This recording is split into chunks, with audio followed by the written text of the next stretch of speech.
Our mission is to deliver Brexit on the 31st of October for the purpose of uniting and re-energising our great United Kingdom and making this country the greatest place on earth. From delivering Brexit deal or no deal to reducing crime and tackling the social care crisis, Boris Johnson's campaign trail was full of promises. But now that he's Prime Minister, will he actually deliver?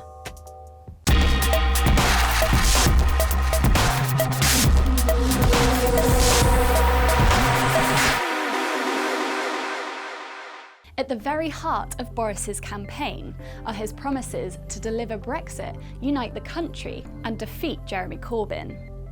Boris Johnson has promised the moon on a stick, and actually so did Jeremy Hunt during his campaign, from income tax cuts to more money for schools to broadband for every household. I mean, all of this is very interesting and good, but hugely expensive. But now, with his foot firmly in the door of number 10, the scale of the task facing him is mounting. And with the rising tensions between the UK, US and Iran, Brexit isn't the only crisis he needs to worry about. During the Sun's live debate with Jeremy Hunt and Boris Johnson, the then hopeful Prime Minister said that right now he wouldn't support military action against Tehran, and instead would work to de-escalate tensions. If you say that going to war with Iran now represents a sensible option for us in the West, I just don't believe it is. Boris also pledged to give at least one woman a top role in his cabinet in a bid to make it really reflect modern Britain. With Philip Hammond gone, Sajid Javid will become the new Chancellor. Priti Patel will take on the role of Home Secretary. Dominic Raab is Foreign Secretary, while Jacob Rees-Mogg was made Leader of the Commons. I will do everything in my power to keep our country safe, our people secure, and also to fight the scourge of crime that we see on our streets. But cabinet ministers who expected to return to the backbenches under Boris have already blocked him from suspending Parliament in order to force through a no-deal Brexit. The ayes to the right, 315. The noes to the left, 274. Proving that even with his new job title, he's likely to face some resistance from inside his own party. To prorogue Parliament as a device for bringing about a no-deal Brexit is outrageous. I mean, I have never come across a more extraordinary suggestion. Boris could, however, hold a general election to increase his dominance after he received a small majority of just 2. This would mean he'd then have a better chance of pushing domestic policy through the Commons. If you've got a majority of 2, it is unbelievably tight, and he'll really, I think, struggle to get any meaningful legislation through.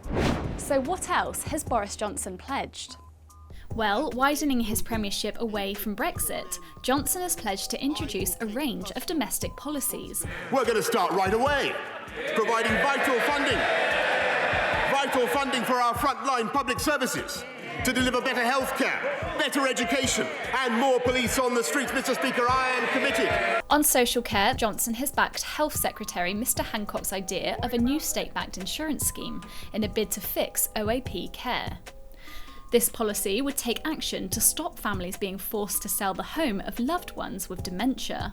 It's expected the new system will be entirely voluntary and would mean cashing in 2.5% out of paychecks every year.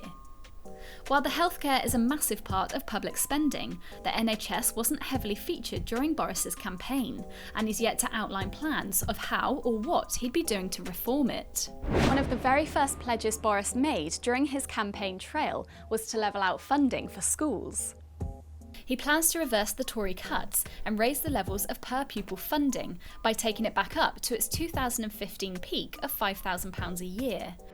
Boris has also promised to cut crime figures in the UK by bringing back more bobbies on the beat. But he's been less vague on how he'll pay for them.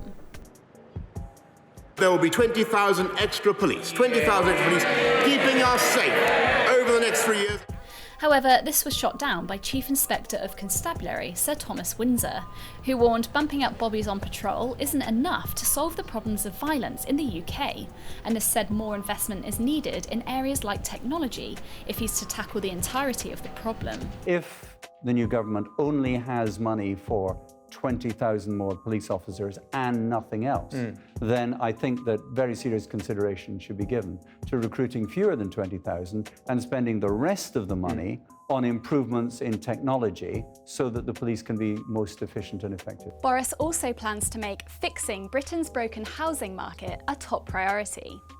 He wants to get Britain building by paving the way for affordable housing across the country, and has also pledged to slash stamp duty on homes and raise the threshold from £125,000 to £500,000.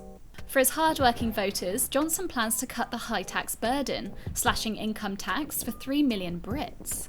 But he plans to use an estimated £9.6 billion a year out of the £26.6 billion set aside for no-deal planning to get it done. With a Brexit deadline looming and a fractious Conservative Party to unite, what domestic policies Boris Johnson manages to achieve could make or break his premiership. There's a couple of big things there he'll want to do immediately to try and bind the whole of the party in behind him. Big one nation, generous things, which is very, very hard really for anyone to disagree with. And I think he will hope by doing that it will buy him a little bit of domestic breathing space to try and get on with Brexit.